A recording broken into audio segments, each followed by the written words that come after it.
மக்கள் மதுவை ஏதோ சுகமா இருக்கு, வானத்துல மிதக்கிற மாதிரி இருக்கு, நிம்மதியா இருக்கு அப்படின்னு நினைக்கிறீங்க. டயாலிஸ் பண்ணக்கூடியவனை போய் பார்த்துட்டு அவன் படக்கூடிய வேதனையை பார்த்துட்டு நீ செய்யக்கூடிய வேலையில் இருக்கக்கூடிய வேலை கஷ்டம் கடினம், அது உடல் வலின்றிய டயாலிஸ் பண்ணவனை போய் பார்த்துட்டு உடல் வலினா என்னன்னு கேளு. அவ்வளவு பாதிப்பை ஏற்படுத்தக்கூடிய ஒன்றை இன்னைக்கு மக்கள் சாதாரணமாக செய்து கொண்டிருக்கக்கூடிய ஒரு நிலையை பார்க்கும். உடல் வலி போகும் என்று குடித்து விட்டு உங்கள் உடல்களை நாசப்படுத்திக் கொள்ளாதீர்கள். அதனால முடியாது. 30 வயசு 35 வயசுல படக்கூடிய பாடுகள் மருத்துவமனைகளில் போய் பாருங்க. அஸ்ஸலாமு அலைக்கும் வரஹ்மத்துல்லாஹி வபரகாத்துஹு. அன்பார்ந்த இஸ்லாமிய சகோதரர்களே சகோதரிகளே, பொதுவாகவே மனிதன் நாகரிகம் வளர்ந்த ஒரு காலத்திற்கு வந்துவிட்டான். கல்வி வளர்ந்திருக்கிறது. பல அறிவியல் கண்டுபிடிப்புகளை மனிதன் கண்டுபிடித்தும் இருக்கின்றான். ஒரு 100 வருடங்களுக்கு முன்னால் நாம் சென்று பார்த்தால் இன்று இருப்பது போன்ற ஒரு இயல்பு வாழ்க்கை 100 வருடங்களுக்கு முன்பு கிடையாது. இங்கே வில்லிவாக்கத்திலிருந்து நம்ம பாரிஸ் வரையும் போக வேண்டும் என்று சொன்னால் இப்போ எவ்வளவோ வசதிகள், பைக் வந்துருச்சு, கார் வந்துருச்சு, பஸ் இருக்கு, ரயில்வே ஸ்டேஷனில் ட்ரெயின் இருக்கு, வசதிகள் இன்று பெருகி இருக்கிறது. 100 வருஷத்துக்கு முன்னாடி நடந்து போயிருக்கணும், இல்லைன்னா மாட்டு வண்டியில போயிருக்கணும். மனிதன் அரிய கண்டுபிடிப்புகளை கண்டுபிடித்துக் கொண்டே இருக்கின்றான். ஒரு 100 வருஷத்துக்கு முன்னாடி இந்த பகுதியில் வாழ்ந்தவர்களிடத்துல நீங்கள் எப்படி தண்ணீரை பெற்றீர்கள், உங்களுக்கு தண்ணி எப்படி கிடைக்கும் அப்படின்னு கேட்டோம் சொன்னா இன்னைக்கு இருக்கிற மாதிரி ஒரு 100 வருஷத்துக்கு முன்னாடி இருந்திருப்பாங்களா? ரொம்ப சிரமப்பட்டிருப்பாங்க. எங்கேயாவது ஒரு வீட்டில் கிணறு இருந்திருக்கும், ஒரு பகுதியில் ஏரி இருக்கும். தண்ணீரை தங்களுடைய வீட்டிற்கு கொண்டு வருவது என்பது மிக சிரமமாக இருந்திருக்கும். இன்னைக்கு வீட்டுக்கு வீடு போர். ஒரு சுவிட்சை போட்டோம் என்று சொன்னால் டேங்க் வரும்போது அடுத்து வீட்டில் ஒவ்வொரு டேப்லையும் தண்ணி வருது. வீட்டிலே இன்னைக்கு குடி தண்ணீரை உருவாக்கக்கூடிய ஆர்ஓ சிஸ்டம் உள்ள காலத்திற்கு நாம் வந்து விட்டோம். நிறைய கண்டுபிடிப்புகள், நிறைய அறிவியல் வளர்ச்சி, அறிவினுடைய உச்சிக்கு இன்னைக்கு மனிதன் சென்று விட்டான். சந்திராயனுக்கு போறான், சூரியனுக்கு இங்கிருந்து கோள்களை அனுப்பக்கூடிய காலத்திற்கு உயர்ந்து விட்டோம். வானில் பறக்கிறான் மனிதன், எல்லா வருஷத்துக்கு வந்துட்டான். எல்லாம் வளர்ந்திருக்கக்கூடிய மனிதனுடைய பண்புகளை நாம் எடுத்தோம் என்று சொன்னார், மனிதன் படைக்கப்பட்ட காலத்தில் எப்படி இருந்தானோ அதே போன்ற ஒரு நிலையில் தான் மனித பண்புகள் இன்றும் இருந்து கொண்டிருக்கக்கூடிய ஒரு சூழல் இருந்து கொண்டிருக்கிறது. சமூகத்தை நாம் பார்த்தோம் என்று சொன்னால் அவ்வளவு தீமைகள் இன்றும் இருக்கிறது.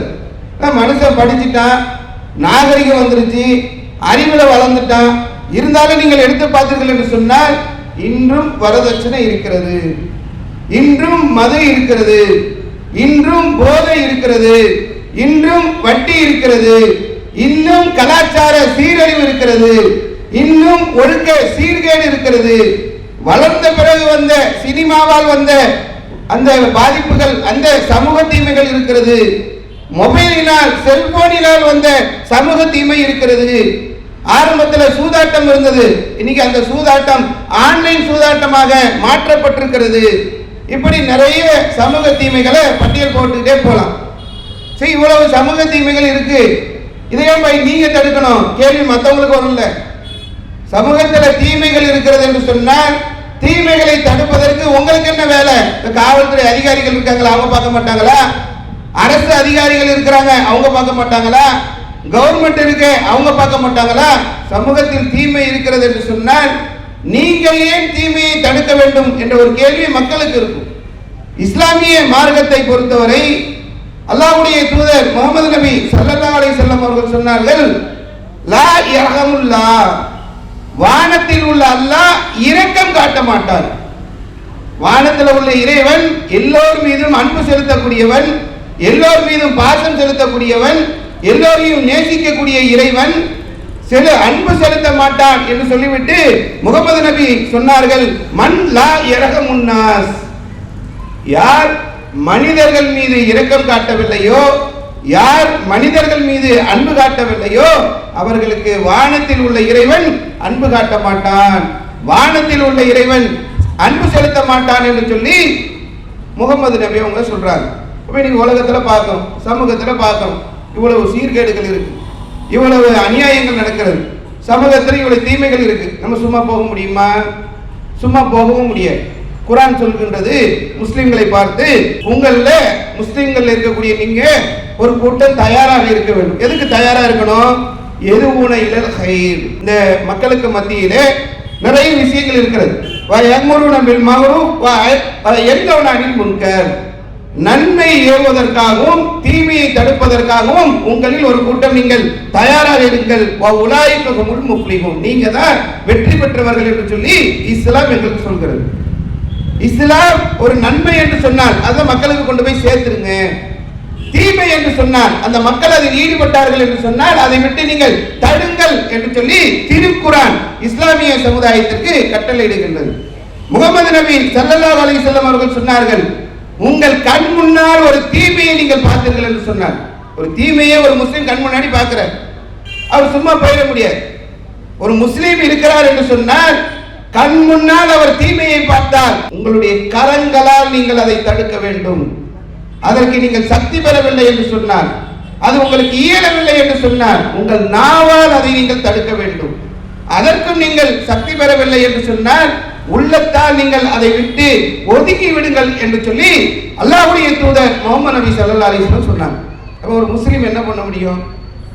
ஒரு நன்மையை ஏவணும், தீமையை தடுக்க வேண்டும் என்று சொல்லி குர்ஆன் சொல்கிறது. உங்கள் கண் முன்னால் ஒரு தீமை நடக்கின்ற போது அதை நீங்கள் கையால் தடுங்கள். வாய்ப்பில்லை என்று சொன்னால், அதற்கு வழி இல்லை என்று சொன்னால் நாக்கால் தடுங்கள், உங்கள் சொல்லால் தடுங்கள் என்று முகமது நபி சொல்றாங்க. இப்ப என்ன பண்றது? தடுத்துதானே ஆக வேண்டியிருக்கு. இதுல நம்ம நிறைய பட்டியல் இருக்கிறது. வரதட்சணை இருக்கிறது, மது இருக்கிறது, சூதாட்டம் இருக்கிறது, வட்டி இருக்கிறது, அப்படின்னு ஒரு பெரிய பட்டியல் போகுது. இதுல இந்த வரதட்சணை என்ற ஒன்று இன்னைக்கு சமூகத்தில் தலைவிரித்து ஆடுகிறதா இல்லையா? இதுல குறிப்பா எல்லா சமூகத்திற்கும் இந்த தீமைகளை தடுப்பது போன்று குறிப்பாக இஸ்லாமிய சமுதாயத்திலும் இந்த தீமை ஊடுருவி இருக்கிறது. இந்த தமிழ் பேசக்கூடிய மக்களிடத்துல நீங்கள் ஆரம்ப காலத்தில் இருந்து எடுத்து பார்த்தால் இப்படியான ஒரு நிலை இருந்திருக்காரு. ஆனா இன்னைக்கு என்னன்னாக்கா, இன்னைக்கு முஸ்லிம்கள் கூட வரதட்சணை வாங்கக்கூடியவர்களாக மாறி இருக்கக்கூடிய ஒரு அவல நிலை இன்னைக்கு கண் முன்னாடி இருக்கிறது. இஸ்லாம் அல்லாஹ்வுடைய தூதரை அனுப்பியதை பற்றி திருமறை குர்ஆன் பேசுகின்ற போது, அல்லாஹ் குர்ஆனிலே முகமது நபி அவர்களை பற்றி சொல்கின்ற போது, ஹுவல்லதி, அவன்தான், இறைவன் தான், அர்ஸல ரசூலஹு பில் ஹுதா, தன்னுடைய தூதரிடத்திலே நேர்வழியையும் சத்திய மார்க்கத்தையும் கொடுத்து அனுப்பினான். என்ன காரணத்துக்கு அனுப்பினான்? தன்னுடைய தூதரை இறைவன் அனுப்பி வைத்திருக்கக்கூடிய காரணம் என்ன? நேர்வழியையும் சத்திய மார்க்கத்தையும் கொடுத்ததற்கான காரணத்தை சொல்கின்ற போது, இஸ்லாம் என்று சொல்லக்கூடிய இந்த சித்தாந்தம், இஸ்லாம் என்று சொல்லக்கூடிய இந்த கொள்கை உயர்ந்து நிற்க வேண்டும் என்பதற்காக. என்ன உயர்ந்து நிற்க வேண்டும்? அலா தீனி குல்லி, உலகத்தில் உள்ள எல்லா சித்தாந்தங்களை விட, எல்லா சீர்திருத்தங்களை விட, எல்லா கொள்கைகளை விட, எல்லா கோட்பாடுகளை விட இஸ்லாம் என்பது மேலே நிற்க வேண்டும் என்பதற்காகத்தான் தன்னுடைய தூதரிடத்திலே இந்த நேர்வழியை கொடுத்து அனுப்பி வைத்திருக்கிறான். உலகத்தில் எந்த பிரச்சனையும் வேணாலும் எடுங்க, மனிதன் சந்திக்கக்கூடிய அனைத்து பிரச்சனைகளுக்கும் தீர்வு சொல்லக்கூடிய ஒரு சித்தாந்தம் இந்த உலகத்தில் எது இருக்கிறது? எந்த பிரச்சனையை எடுத்தாலும் தீர்வுன்னு சொல்லுவான், பேர்ல தீர்வு இருக்கும், பேப்பர்ல தீர்வுன்னு எழுதி வேணா வைக்கலாம், அது தீர்வா? நீங்க உலகத்துல நிறைய பிரச்சனை நடக்குதுங்க. பிரச்சனைகளுடைய பட்டியலை நாம் எடுத்து பார்க்கின்ற போது அவ்வளவு பிரச்சனைகள் இன்னைக்கு உலகத்தில் நடந்து கொண்டிருக்கிறது. கிட்டத்தட்ட 3.5 லட்சம் பாலியல் வழக்குகள் ஒரு வருடத்திற்கு பதியப்படுகிறதா. பெண்கள் பாலியல் சீண்டலுக்கு ஆளாகிறார்கள். எவ்வளவு வழக்கு? 3.5 லட்சம் வழக்கு ஒரு வருஷத்துக்கு வருது. என்ன தீர்வு? என்ன அதுக்கு தீர்வு ஏதாவது சொல்லப்பட்டிருக்கிறதா? தீமைகளை தடுப்பதற்கு அதிகாரிகள் இருக்கிறார்கள், காவல்துறையினர் இருக்கிறார்கள், நீதித்துறை இருக்கிறது, அரசாங்கம் இருக்கிறது. என்னப்பா தீர்வு? பெண்கள் பாலியல் வன்முறைக்கு ஆளாகிறார்கள். 3.5 லட்சம் வழக்கு போட்டீங்களா? என்ன செஞ்சீங்க? தீர்வு என்னன்னா, பெண்கள் கையில மிளகா பொடி வச்சுக்கீங்க. இது தீர்வா? பெண்கள் கையில கத்திய வச்சுக்கீங்க. பெண்கள் என்ன கொலைகாரங்களா? கத்தியோட பெண்கள் சுத்தணுமா? தீர்வு என்று கேட்டால் அது தீர்வாக இருக்கணும். தீர்வு இல்லாத விஷயங்களை இதுதான் தீர்வு என்று சொல்லப்படக்கூடிய ஒண்ணு பார்க்கணும். நீங்க மறந்திருக்க மாட்டீங்க, ஒரு நாள் இந்திய நாட்டுடைய பிரதமர் டிவியில வர வந்துட்டு, இன்றிலிருந்து 500 1000 செல்லாது அப்படின்னு ஒரு அறிவிப்பு செஞ்சார். இது 500 1000 செல்லாதான். நமக்கெல்லாம் ஒரு கையில பணம் வச்சிருந்தவங்க, பிள்ளைக்கு கல்யாணம் வச்சிருந்தவங்க, பையனை கல்லூரியில சேர்க்கணும்னு நினைச்சவங்க எல்லாம் காசை சேர்த்து கொஞ்சம் கொஞ்சமா சேர்த்து வச்சிருந்தவங்க எல்லாம் கதி கலங்கி போய் நிற்கிறாங்க. 500 1000 செல்லாது. என்ன ஏன் செல்லாது? இந்த நாட்டிலே கருப்பு பணம் அதிகமாகிவிட்டது, கள்ள பணம் அதிகமாகிவிட்டது. இதுக்கு தீர்வு என்னவா? 500 1000 செல்லாது என்று சொன்னால் எல்லா கருப்பு பணம் எல்லாம் வெள்ளை பணமா மாறிடும், கள்ள நோட்டு காணாம போயிருந்தார். அதுக்கப்புறம் பார்த்தா தான் தெரியுது தீர்வுன்னு சொன்னாங்க. தீர்வுன்னு மக்கள் வேணா நினைச்சுக்கலாம். அதற்கு பிறகு பார்த்தால் கள்ள பண புழக்கம் அதிகமாகி விட்டது. கருப்பு பணம் 1.5 லட்சம் வச்சிருந்தவன் 10 லட்சம் கோடியா மாறுறான், 10 லட்சம் கோடி வச்சிருந்தவன் 20 லட்சம் கோடியா மாறுறான். அவனுடைய கருப்பு பணங்களுடைய எண்ணிக்கை உயரக்கூடிய ஒரு நிலை ஏற்படுகிறது. அப்ப இப்படி தீர்வு என்று சொல்லிவிட்டு அது தீர்வாக இல்லாத ஒரு நிலை இன்னைக்கு உலகத்தில் இருந்து கொண்டிருக்கிறது. அப்ப இஸ்லாம் என்ன சொல்லுதுன்னா, உதாரணத்துக்கு எல்லா விஷயங்களுக்கும் தீர்வு சொல்லுதுங்க. ஒரு தனி மனித வாழ்க்கை, ஒரு மனுஷனுடைய வியாபாரம், அரசியல், எல்லா விஷயத்திற்கும் பொருளாதாரமாக என்ன ஒரு நீங்க ஒரு துறையை எடுத்தாலும் இஸ்லாம் தீர்வு சொல்லுது. அப்ப திருமணம் என்று வரும்போது தீர்வு சொல்லாம இருக்குமா? உலகத்துல எல்லா கொள்கை கோட்பாடு மொத்தத்தையும் எடுப்போம். திருமண விஷயத்தில் யார் சரியான தீர்ப்பு சொல்றது, யார் அதற்கு தெரியான தீர்வு சொல்கிறது நீங்கள் எடுத்து பார்த்தீங்கன்னு சொன்னால் இஸ்லாம் தனியா ஒரு இடத்துல இருக்கு. எந்த சித்தாந்தத்திலும் எந்த கொள்கையிலும் எந்த கோட்பாடிலும் பார்க்காத வழிமுறைகளை இஸ்லாம் சொல்லி தருகிறது. திருமண விஷயத்துல திருமணத்திற்கு யார் யாரை திருமணம் செய்ய வேண்டும் கேள்வி. இன்னைக்கு திருமணம் செய்ய வேண்டும் என்று சொன்னால் ஒருத்தர் இன்னொருத்தர் திருமணம் பண்ணணும், யார் எப்ப பண்றது கேள்வி வருது. தீர்வு வேணும், எங்க போய் கேட்கறது? ஒவ்வொரு இடத்துல போய் கேட்கறது. திருமணம்னா என்னங்க? திருமணம்ன்றது 1000 காலத்து பயிர். திருமணம்னாக்கா அது சொர்க்கத்தில் நிச்சயிக்கப்படுது. திருமணம்னாக்கா என்னங்க? திருமணம் எப்படிங்க செய்யறது? திருமணமே செய்யக்கூடாது. ஒரு சிலர்கிட்ட போய் திருமணம் எப்படிங்க, திருமணம் செய்யலாமா? திருமணமே செய்யக்கூடாதுங்க. என்னங்க சொல்றீங்க? திருமணம் செய்யக்கூடாதா? ஒரு ஆண் ஒரு பெண்ணை திருமணம் பண்ணக்கூடாதா?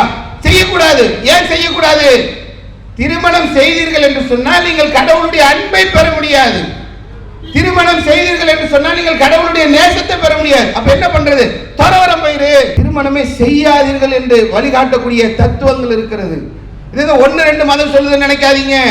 யூத மதம் சொல்கிறது, கிறிஸ்துவ மதம் சொல்கிறது, ஜைன மதம் சொல்கிறது, பௌத்த மதம் சொல்கிறது, இந்து மதம் சொல்கிறது. ஒரு பெரிய பட்டியல் இருக்கிறது.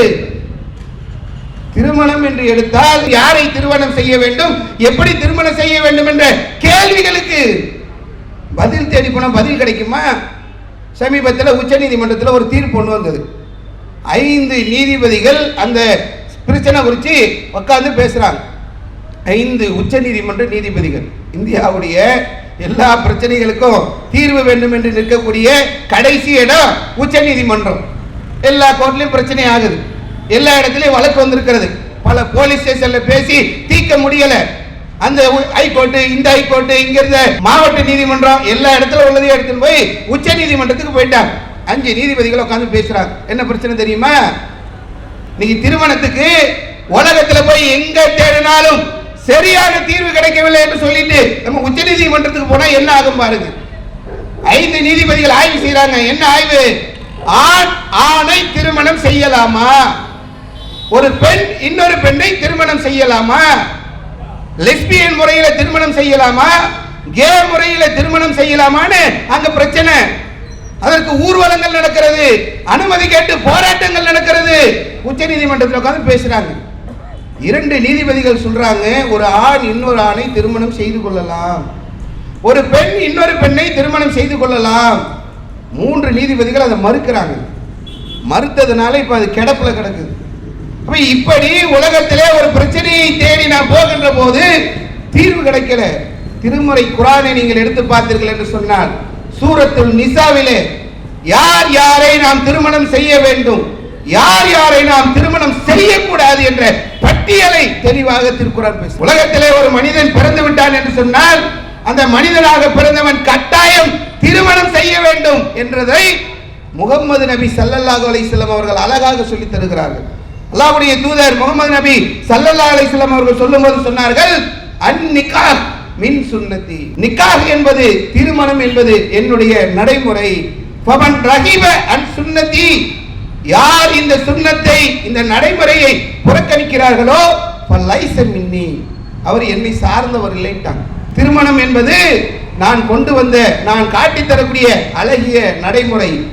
இதை நீங்கள் பின்பற்றவில்லை என்று சொன்னால் இதை நீங்கள் கடைபிடிக்கவில்லை என்று சொன்னார் நீங்கள் என்னை சார்ந்தவர்கள் இல்லை என்று முகமது நபி சொன்னார். ஒரு முஸ்லீம் இருக்கிறார் என்று சொன்னால் அவர் திருமண வயதை பருவ வயதை அடைந்த பிறகு திருமண நிலையை அடைந்த பிறகு கட்டாயமாக அவர் முஸ்லீமாக இருக்க வேண்டும் என்று சொன்னால் திருமணம் செய்ய. திருமணம் என்பது ஒரு மனிதனுக்கு அவசியமான அத்தியாவசியமான ஒண்ணு. அப்ப திருமணம் எப்படி இருக்கணும்? ஒரு அவசியமான அத்தியாவசியமான ஒண்ணுங்க. உலகத்துல இது நமக்கு தேவையான ஒண்ணு. அது எப்படி கிடைக்குது? உலகத்துல உள்ள யதார்த்தத்தை எடுத்து பாருங்க. கடவுள் எப்படிங்க படைச்சு வச்சிருக்கிறார் மனுஷனை? மனுஷனுக்கு ஏதாவது தேவையா? இது அவசியமா? இது அத்தியாவசியமா? ஈஸியா கிடைக்கிற மாதிரியான ஏற்பாடு உலகத்துல இருக்கு. கடவுள் எப்படி படிச்சிருக்கிறார்? உதாரணத்துக்கு ஒரு மனுஷனுக்கு தண்ணி வேணும், குடிக்கிறதுக்கு தண்ணி வேணும் தானே? இன்னைக்கு குளிக்கிறதுக்கு தண்ணி வேணும் தானே? நம்முடைய உணவுகளை சமைப்பதற்கு தண்ணீர் வேண்டும் தானே? நம்முடைய உணவுடைய அந்த பதார்த்தங்களை பயிரிடுவதற்கு அதுக்கு ஏக்கர் கணக்கில் பயிரிட்டிருப்பாங்க, அதுக்கு தண்ணீர் வேண்டும் தானே? தண்ணீர் வேணும் மனுஷனுக்கு. என்ன கஷ்டப்படுறோம்? இலகுவாக கிடைக்கக்கூடிய ஏற்பாடுகளை இறைவன் செய்து வைத்திருக்கிறார். ஒரு மனுஷனுக்கு என்ன வேணும்? நம்ம அதை பத்தி எல்லாம் யோசிக்க வேணாம். இறைவனே என்ன பண்றாருன்னா மனிதனுக்கு தேவையான அவசியமான அத்தியாவசியமான ஒன்றை இலகுவாக கிடைக்கிற மாதிரி. ஒரு ஆணுக்கு ஒரு பெண் வேண்டும் என்றால் பெண் இலகுவாக கிடைக்கக்கூடிய ஏற்பாட்டை இந்த உலகத்தில் இறைவன் செய்து வைத்திருக்கிறார். நீ செய்ய வேண்டாம்.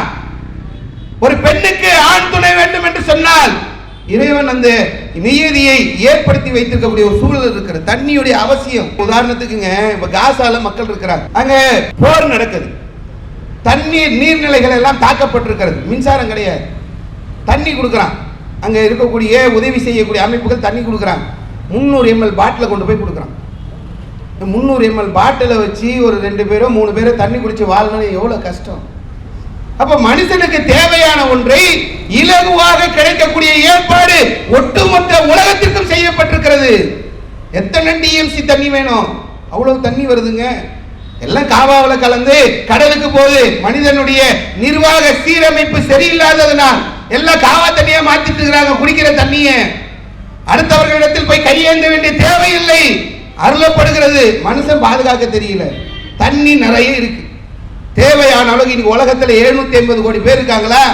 750 கோடி பேருக்கும் தேவையான தண்ணீர் உலகத்தில் இருக்கிறது. ஒரு மனுஷனுக்கு காத்து தேவை. உலகத்தில் வாழணும். என்ன தேவை? ஆக்சிஜன் வேணும். ஆக்சிஜன் இல்லைன்னா வாழ முடியுமா? வாழ முடியாதுன்றதுக்கு சமீபத்தில் வந்த கொரோனா என்பது ஒரு நமக்கு முன்னாடி ஒரு பெரிய எடுத்துக்காட்டா இருந்தது. கொரோனாக்கு எல்லாமே பயந்தான்ல, கொரோனா வருது கொரோனா வருது கொரோனா வருதுன்னா என்னடா கொரோனா எப்படிலாம் இருக்கும், இந்த மாதிரி இருக்கு பாருன்ட்டு அங்கங்கே முள்ளா வச்சு காட்டினா யாரும் கண்ணெல்லாம் பார்க்கல. கொரோனா வந்துடும் கொரோனா வந்துடும். கொரோனா வந்தால் என்னடா ஆகும்? போய் அம்மாவை போய் தொட பயப்படுறான், புருஷங்காரன் பொண்டாட்டியை போய் தொட பயப்படுறான், பிள்ளைகளை போய் தொட பயப்படுறான். என்ன? கொரோனா வந்துடும். கொரோனா என்பது வந்துவிடும் என்ற இந்த அச்சம் மனுஷனுக்கு வருது. வந்ததுக்கு காரணம் என்ன தெரியுமா? கொரோனாவில் ஏற்பட்டு கொரோனா பாதிக்கப்பட்டு அந்த மருத்துவமனையில் ஆக்சிஜன் சிலிண்டரை வச்சு அந்த சுவாசிக்க முடியாம மேல் மூச்சு கீழ் மூச்சு வாங்குது. பார்த்த உடனே நமக்கு கபக்கு கபக்குன்னு. கொரோனா வந்தா ஆக்சிஜன் பற்றாக்குறை ஆயிடுச்சுன்னா மேல கீழே மூச்சு வாங்கி இப்படித்தான் துடிக்கணுமோ? போவேன், யாரை தொடுவேன், வெளியே போகாத, உள்ளேயே இரு. எல்லா கட்டுப்பாடுகளுக்கும் மனுஷன் கட்டுப்பட்டு நிற்கக்கூடிய ஒரு அளவு வந்துடுச்சுன்னா அந்த காற்று ஆக்சிஜனுடைய பற்றாக்குறை வந்தது என்று சொன்னார். எப்படி முடியும்? நம்மளை யோசிச்சு பாருங்களேன். இப்ப உதாரணத்துக்கு இவ்வளவு பெரிய வெள்ளிவாக்கத்துல கொரோனா நேரத்தில் எவ்வளவு பேருக்கு ஆக்சிஜன் சிலிண்டர் தேவைப்பட்டிருக்கும்? ஒரு 500 பேருக்கு, ஒரு 100 பேருக்கு, ஒரு 50 பேருக்கு தேவைப்பட்டிருக்குமா? அரசாங்கம் திணறான். ஆக்சிஜன் சிலிண்டர் கொடுக்க முடியல, கிடைக்கல, அதை பண்ணு இதை பண்ணு, அந்த ஏற்பாடை பண்ணு இந்த ஏற்பாடை பண்ணு. இவ்வளவு திணறக்கூடிய நிலை. கொரோனாக்கு பிறகு அந்த ஆக்சிஜன் சிலிண்டர் இல்லாமல் வாழக்கூடிய ஒரு நிலை ஏற்பட்டிருக்கிறது. இதெல்லாம் பாருங்க, இது இறைவன் இந்த உலகத்தில் நாம் வாழ வேண்டிய தேவைகளை எல்லாம் கருத்தில் கொண்டு எல்லா விஷயங்களையும், உனக்கு அடிப்படையானது எது, உனக்கு தேவையானது எது, எல்லாம் இறைவனால் படைத்து கொடுக்கப்பட்டிருக்கிறது. அப்ப திருமணம் என்று வந்துவிட்டால் உனக்கு என்ன வேணும்? ஒரு மனிதன், ஒரு ஆண் இருக்கிறான், ஒரு பெண் இருக்கிறார்கள் என்று சொன்னால் நீங்க வாழ்க்கையில சந்தோஷமாக இருக்க வேண்டும் என்பதற்காக, நீங்கள் அமைதியாக இருக்க வேண்டும் என்பதற்காக, நிம்மதியான வாழ்க்கையை பெற வேண்டும் என்பதற்காக, உங்களுக்கு உங்களுடைய துணையை நாம் படைத்திருக்கிறோம், அல்லாஹ் படைத்திருக்கிறான், கடவுள் படைத்திருக்கிறார். ஒருவருக்கு இன்னொரு துணை படைக்கப்பட்டதற்கான காரணம் இந்த உலக வாழ்க்கையிலே நிம்மதியாக வாழ வேண்டும் என்பதற்காக. என்ன எல்லாம் படைச்சாச்சு, எல்லாம் இருக்கு, எல்லாம் ஓகே. கல்யாணத்தை இன்னைக்கு சிரமமாக்கிட்டாங்க. எது ஈஸியா கிடைக்கணுமோ ஈஸியா கிடைக்கக்கூடிய ஏற்பாடுகளை இறைவன் செய்து வைத்திருக்கிறாரோ அதை இன்னைக்கு கஷ்டமாக்கிட்டாங்க. கல்யாணம் என்னங்க? கல்யாணமா? வீட்டை கட்டிப்பார், கல்யாணத்தை செய்து பாருன்றான். வீட்டை கட்டுறதுக்கு கஷ்டம்தான். இன்ஜினியரை பார்க்கணும், பேஸ்மெண்ட் போடணும், சால்ட் டெஸ்ட் எடுக்கணும், இரும்பு வாங்கணும், சிமெண்ட் வாங்கணும், செங்கல் வாங்கணும், பெயிண்ட் வாங்கணும், அதை வாங்கணும், இது வாங்கணும், கஷ்டம்தான். வீட்டை கட்டுறது கஷ்டம், திருமணம் செய்யறது ஏப்பா கஷ்டம்? திருமணம் சும்மாவா? திருமணம் என்று சொன்னால் லைட்டு போடணும், செட்டு போடணும், பந்தல் போடணும், பத்திரிக்கை அடிக்கணும், ஊர் மக்களுக்கெல்லாம் விருந்து கொடுக்கணும், அதை பண்ணணும், இதை பண்ணணும், கச்சேரி வைக்கணும், ஊர்வலம் நடத்தணும், குதிரை ஊர்வலம், கார் ஊர்வலம், அது இது ஒரு பெரிய பட்டியல் போய்கிட்டே இருக்கிறது. இப்படி செய்ய சொல்லி யார் சொன்னது? திருமணம் என்று சொன்னால் அது இலகுவாக கிடைக்கக்கூடிய ஒரு நிலையை இஸ்லாம் ஏற்படுத்தி தந்திருக்கிறது. ஆனால் இன்னைக்கு மாறி இருக்குது மக்கள் கிட்ட. திருமணம் சொன்னாலே அது ஒரு ஆடம்பரமாக அது ஒரு நிலை மாறிவிட்டது. இதுல குறிப்பா சொல்லணும்னா இந்த திருமணத்துல முக்கியமான விஷயமா வந்து நிக்கிறது என்னன்னா வரதட்சணைங்க. வரதட்சணை எந்த சமுதாயத்தை சார்ந்தவர்களும் வாங்கக்கூடாது. அது வாங்குவதற்கு எந்த ஒரு மனிதாபிமானம் உள்ளவர்களும் விரும்ப மாட்டாங்க. நாம் கேட்கறது என்னன்னா, ஒரு முஸ்லீம் வரதட்சணை வாங்கலாமா? ஏதாவது ஒரே ஒரு அடிப்படை விலைக்கு முஸ்லீம் வரதட்சணை வாங்கறதுக்கு ஒரு வாய்ப்பு இருக்குதுங்க, ஒரு நியாயம் இருக்குதுங்க என்று சொல்வதற்கு ஒரு முஸ்லீமால முடியுமாங்க? முகமது நபி ஸல்லல்லாஹு அலைஹி வஸல்லம் பிரச்சாரம் பண்ண வந்தப்போ கிட்டத்தட்ட 1400 வருஷத்துக்கு முன்னாடி இந்த வரலாற்றில் சொல்லும் போது அன்னைக்கு இருந்த அந்த மக்கால வாழ்ந்த அரபிகளை பற்றி வரலாறு சொல்கிறது. ஐயாமுல் ஜாஹிலியா, அவர்கள் எல்லாம் அறியாமை காலத்து மக்கள். ஏமா அவனா காட்டுவாசிகளா வாழ்ந்தவங்க.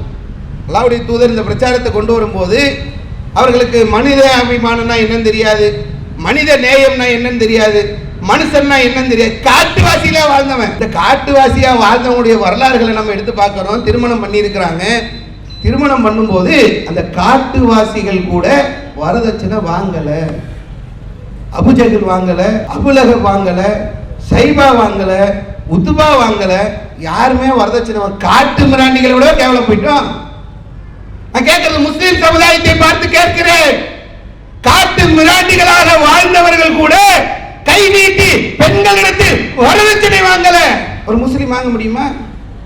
ஒரு முஸ்லீம் வாங்கலாமா? குர்ஆன்ல ஒரு வரலாறு சொல்லப்படுதுங்க. மூசா அலைஹிஸ்ஸலாம் வரலாறு குர்ஆன்ல வருது. மூசா அலைஹிஸ்ஸலாம் ஒரு ஊருக்கு போறாங்க. போறப்போ ஒரு இடத்துல 2 பெண்கள் கிணற்றுல தண்ணி எடுக்கிறாங்க. ரொம்ப சிரமப்பட்டு தண்ணி எடுத்துட்டு இருக்கிறாங்க. இதை பார்த்துட்டு மூசா நபி அந்த 2 பெண்களுக்கு உதவி செய்யறாங்க.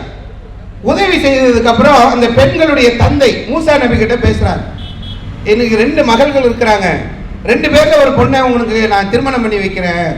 இந்த திருமணம் செய்து வைப்பதற்கு பகரமாக நீங்கள் என்னிடத்தில் 8 ஆண்டுகள் வேலை செய்யணும். நீங்க விரும்புனீங்கன்னா 10 வருஷம் வேலை செய்யுங்க. அதாவது எப்ப நடந்ததுன்னா 1000 ஆண்டுகளுக்கு முன்பாக மனித நாகரிகம் இல்லாத, மனிதன் அறிவு பெறாத, மனிதன் கல்வி பெறாத, மனிதன் உச்சிக்கு செல்லாத காலத்தில் மூசா நபியிடத்தில் ஒரு பெண்ணுடைய தந்தை பேசுகிறார். என்னுடைய மகளை உன்னிடத்தில் நான் திருமணம் செய்வதற்கு ஒப்பந்தம் செய்கிறேன்.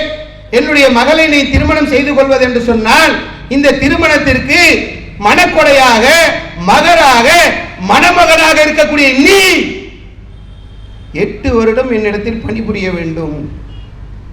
அங்க இவங்க வரதட்சணை கொடுக்கலையா, அங்க ஆணிடத்திலிருந்து பேசி வாங்கக்கூடிய ஒரு நிலையை திருக்குர்ஆன் பேசுகிறது.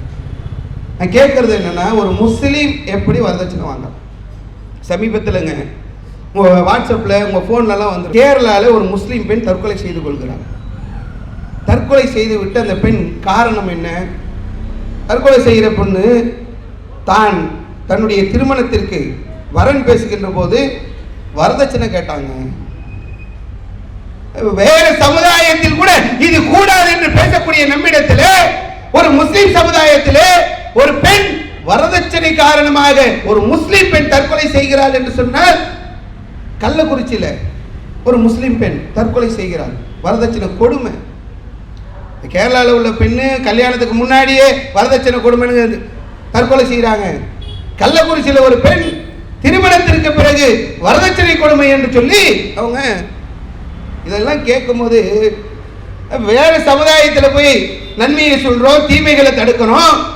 நம்ம சமுதாயத்தில் இப்படியான அசிங்கங்களும் அநியாயங்களும் அரங்கேறி கொண்டிருக்கிறது என்று சொன்னால் ஒரு முஸ்லீம் வரதட்சணை வாங்குறதுக்கு நியாயம் இருக்கா? தன்னுடைய தூதரிடத்திலே சத்திய மார்க்கத்தையும் நேர்வழியையும் கொடுத்து இறைவன் அனுப்பியதற்கு காரணம் இந்த மார்க்கம் மேலோங்க வேண்டும் என்பதற்காக. மார்க்கத்துடைய சட்ட திட்டங்களை இந்த முஸ்லிம்கள் பின்பற்றாமல் அதை கேலி பொருளாக்கி என்ன மாதிரியான நிலைமைகள் ஏற்பட்டிருக்கிறது. உதாரணத்துக்கு சில விஷயம் சொல்ற கேளுங்களேன். 1992 தமிழக அரசு ஒரு சட்டத்தை கொண்டு வராங்க. என்ன சட்டம்? தொட்டில் குழந்தை திட்டம்னு ஒரு திட்டம் கொண்டு வரப்படுது. நீங்க இன்னைக்கும் கூகுளில் போனீங்கன்னா 1992 தமிழக அரசு கொண்டு வந்த திட்டம் என்ன அப்படின்னு போடுங்களேன், தொட்டில் குழந்தை திட்டம்னு வரும். 1992 தமிழக அரசு தொட்டில் குழந்தைன்னு ஒரு திட்டத்தை கொண்டு வராங்க. எதுக்கு இந்த திட்டம்? எதுக்கு? குழந்தைகள் பிறகு பொதுவா ஒரு பெண் குழந்தை பிறக்குது, ஆண் குழந்தை பிறக்குதுன்னு வைங்களேன். இந்த குழந்தை பிறந்த உடனே அந்த குடும்பத்தில் எவ்வளவு சின்ன பச்சை குழந்தைங்க, இந்த பச்சை குழந்தையை கொஞ்ச வேண்டியவர்கள், அதை ஆனந்தமாக கொண்டாட வேண்டியவர்கள் கொலை செய்கிறார்கள். பெண் குழந்தை பிறந்துருச்சுன்னா அந்த பெண் குழந்தைக்கு நெல்மணிகளை கொண்டு போய் அந்த பிள்ளைக்கு ஊட்டுறது. நெல்மணியை சாப்பிட்டதுன்னா அந்த குழந்தைங்க மூச்சு திணறல இறந்து போயிடும். அந்த பெண் குழந்தை பிறந்து விட்டது என்று சொன்னால் அதற்கு கள்ளிப்பாலை ஊத்துறது. கள்ளிப்பாலை குடித்தால் அதை விஷமாக மாறி அந்த குழந்தை இறந்து விடும். விஷத்தை அந்த பெண் குழந்தைக்கு கொடுக்கிறது. மூச்சு திணற வைத்து எவ்வளவோ நிறைய கொலைகள், பெண் குழந்தைகள் கொலை நடக்குது. கவர்மெண்ட் பார்க்கறான். எந்த கவர்மெண்ட்? வருமானம் வேண்டும் என்பதற்காக சாராய கடையை திறந்து வைத்து நடத்தக்கூடிய அரசு. வருமானம் வந்தா போதும், நம்ம நாட்டுக்கு நல்லது செய்யறோம், அந்த நல்லது செய்யறதுக்கு பணம் வேணுமே. எப்படிப்பா? அதுக்கு நாடு கட்டா என்ன, வீடு கட்டா என்ன, எவன் எக்கேடு கட்டா என்ன, டாஸ்மாக் கடையை துறை, அது மூலமாக வருமானம் வரட்டும் என்று நினைக்கக்கூடிய அரசு ஒரு தொட்டில போடுறான். வரதட்சணைக்காக பெண் குழந்தைகளை கொல்லாதீங்க, நீங்க எடுத்துட்டு இந்த தொட்டில போட்டுருங்க. உனக்கு வக்கில்லை என்று சொன்னால் அதை அரசு பார்த்துக் கொள்ளும் என்று சொல்லி அரசாங்கம் பெண் குழந்தைகளுக்காக தொட்டில் குழந்தை திட்டத்தை கொண்டு வருகிறது. இந்த அரசுக்கு இருக்கக்கூடிய அக்கறை கூட இஸ்லாத்துக்கு எல்லாம் ஆக்கிட்டீங்களா? முஸ்லீமை பார்த்து கேட்கிற கேள்வி அதுதான். இஸ்லாமியர்களை பார்த்து நாம் கேட்கக்கூடிய கேள்வி என்னவென்று சொன்னால், இந்த உலகத்திலே உள்ள எல்லா கோட்பாடுகளை விட, எல்லா கொள்கைகளை விட, எல்லா சித்தாந்தங்களை விட அறிவுபூர்வமான அழகான தத்துவத்தை கொண்டிருக்கக்கூடிய இஸ்லாமிய மார்க்கத்தில் இருக்கக்கூடிய நீங்க ஒரு பெண்ணிடத்திலே போய் கை நீட்டி எப்படி வரதட்சணை வாங்க முடியும்? இந்தியாவில் 1996 ஒரு சட்டத்தை கொண்டு வரான். என்ன சட்டம்? இன்னைக்கு உலகத்துல நிறைய வளர்ச்சியை கண்டுட்டோம், மனுஷன் ரொம்ப வளர்ந்துட்டான், அறிவு உச்சிக்கு வந்துட்டோம். இப்போ ஒரு பெண் கருவுற்று இருக்கிறார். கருவுற்று இருக்கும் போது டாக்டர் கிட்ட போறோம். டாக்டர் கிட்ட போய் டெஸ்டிங் போறாங்க. 20வது வாரம் குழந்தையோட 20வது வாரம் என்ன பண்றாங்க? ஒரு ஸ்கேன், இந்த ஸ்கேன் எடுத்துட்டு வந்துருங்கன்னு எழுதி கொடுத்துறாங்க. எதுக்குங்க?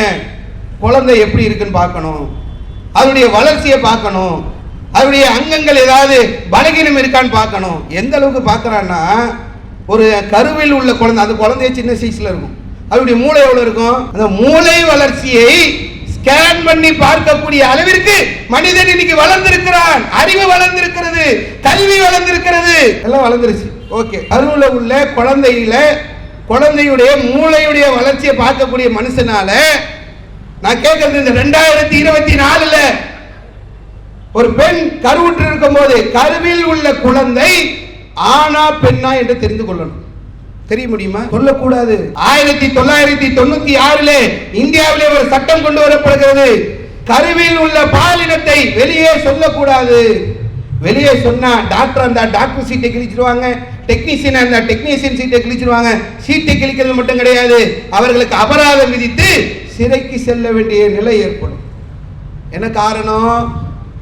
லட்சக்கணக்கான பெண் சிசுக்களை கருவில் வைத்தே கொண்டிருக்கிறார். ஒரு முஸ்லீம் வரதட்சணை வாங்க முடியுமா? ஒரு முஸ்லீம் வரதட்சணை வாங்குவதற்கான ஒரு நிலை இருக்கிறதா? இது எந்த அளவுக்கு போயிடுச்சுன்னா, எல்லாம் முஸ்லீம் ஜமாத்தாருங்க, முத்தவல்லி, பள்ளிவாசல்ல உள்ள இமாமு எல்லாருமே கேள்வி கேட்க வேண்டிய ஒரு நிலை ஏற்பட்டு விட்டது.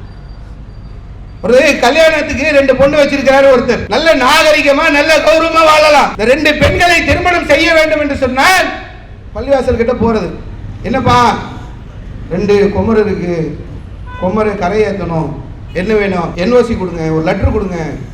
லெட்டரை வாங்கிக்கிட்டு இங்கேருந்து திருச்சி போவார். இங்கே நாகரிகமாக வாழ்ந்தவர், இங்கே கௌரவமாக வாழ்ந்தவர், இங்கே மக்களிடத்தில் உழைத்து தன்னுடைய குடும்பத்தை காப்பாற்றியவர், அடுத்தவரிடம் கையேந்தாதவர். குமருக்கு கடிதம் கொடுக்கப்படுகிறது, இன்னார் இவரு குமரை வச்சிருக்கிறாரு, திருமணத்திற்கு தேவையான அந்த நிக்காக்கு தேவையான உதவிகளை நீங்கள் செய்யுங்கள். நேராக திருச்சிக்கு போறார். பள்ளிவாசல் வெளியில ஜும்மா முடிஞ்சவொடனே நிற்கிறேன், குமரை வச்சிருக்கிறேன், குமரை கரையேற்றணும், அவங்களால முடிஞ்சதை என்ன கேட்கிறாரு, பிச்சை. எப்படிப்பட்ட சமுதாயத்தை இந்த உலகத்திற்கு வழிகாட்ட வந்த இந்த சமுதாயத்தை, உலகத்திற்கு வழிகாட்ட வந்த ஒரு கொள்கை கோட்பாட்டை சுமந்திருக்கக்கூடியவரை பிச்சைக்காரராக மாற்றி வைத்திருக்கிறார்கள் என்று சொன்னால், வரதட்சணை ஒரு முஸ்லீம் வாங்கலாமா? யாருமே வாங்கக்கூடாதுங்க. இனி இந்தியாவில் அதுக்கான கடுமையான சட்டங்கள், டவுரி ஆக்ட் என்று போட்டு யாரெல்லாம் வரதட்சணை வாங்குறாங்களோ அவங்க மேல குற்றவியல் சட்ட அடிப்படையில் அவர்கள் மீது வழக்கு போடப்பட்டு நடவடிக்கை எடுக்கக்கூடிய ஒரு காலத்திற்கு நாம் வந்து விட்டோம். இன்னைக்கும் வரதட்சணை வாங்கிட்டோம். நம்மால் வெளிநாட்டில் போய் கஷ்டப்படுறாங்க. வெளிநாட்டில் ஒன்றும் சொகுசு வாழ்க்கைலாம் கிடையாது. அங்கே போனீங்கன்னா ஆடு மேய்க்கிறான், மாடு மேய்க்கிறான், ஒட்டகத்தை மேய்க்கிறான், பாலைவனத்தில் கஷ்டப்படுறான், 50 மாடியில் தொங்கிட்டு இருக்கிறான், 55-60 வயசு. இவ்வளவு வயசான காலத்தில் உங்களுக்கு துணை வேணுமே, உங்களுக்கு உதவி செய்ய ஆள் வேணுமே, தன்னந்தனியாக இப்படி பாலைவனத்தில் இப்படி வந்து சாகரிங்களை, ஊருக்கு போங்கன்னா என்ன தெரியுமா சொல்லுவாங்க, 2 பிள்ளைக்கு கல்யாணம் பண்ணி வச்ச கடன் இன்னும் அடையவில்லை. 55-60 வயது வரைக்கும் திருமண கடனை அடைக்க முடியாமல் ஒரு சமூகம் சிரமப்படுகிறது என்று சொன்னால் முஸ்லிம் சமுதாயம் தான். காரணத்தை கேட்டா அண்ணங்காரன் இப்படி பண்றான், தம்பிக்காரன் இப்படி பண்றான், பக்கத்து வீட்டுக்காரன் இப்படி பண்றான், மேல் வீட்டுக்காரன் இப்படி பண்றான், கீழ் வீட்டுக்காரன் அப்படி பண்றான், பக்கத்து வீட்டுக்காரன் அப்படி பண்றான். கல்யாணம்னாலே அது பந்தலை போடணும், லைட்டை போடணும், அது செட்டை போடணும், வெளியே இதை பண்ணணும், அதை பண்ணணும், பத்திரிக்கை அடிக்கணும், பெரிய மண்டபத்தை பிடிக்கணும், அவ்வளோ பேருக்கு சாப்பாடு போடணும். முஸ்லிம்களாக இருக்கக்கூடியவர்கள் திருமணம் என்று சொன்னால் அதை சிரமமாக்குறோம். இலகுவாக கிடைப்பதற்கான ஏற்பாட்டை இஸ்லாம் செய்திருக்கிறது. அல்லாஹ்வுடைய தூதர் அவர்கள் சொல்கின்ற போது தெளிவாக சொன்னார்கள். திருமணம் என்று வருகின்ற போது திருமணம் எப்படி இருக்க வேண்டும் என்பதை அல்லாஹ்வுடைய தூதர் சொன்னாங்க. திருமணத்தை இப்படி நாசமாக்கிட்டீங்களே. திருமணத்திற்கு செல்லக்கூடிய ஒவ்வொருத்தருக்கு அல்லாஹ்வுடைய தூதர் என்னங்க சொன்னாங்க, கல்யாணத்துக்கு போகும்போது முஸ்லீம்கள் நீங்க கல்யாணத்துக்கு போனீங்கன்னா அந்த மணமகனுக்காகவும் மணமகளுக்காகவும் துவா செய்யுங்க. நீங்க நினைக்கிறீங்க திருமணம்னா பெரிய மண்டபத்தை பிடிக்கணும், திருமணம்னா சாப்பாடு போடணும், சாப்பாடு போடலன்னா அதுக்கு பேர் திருமணம் இல்லைன்னு பேசுறோம். இது இல்ல திருமணம். சாப்பாடு போடுறது, பந்தல் போடுறது, மண்டபம் பிடிக்கிறது, ஊர்வலம் நடத்துறது, கச்சேரி நடத்துறது, குதிரை ஊர்வலம், இது இல்ல திருமணம்.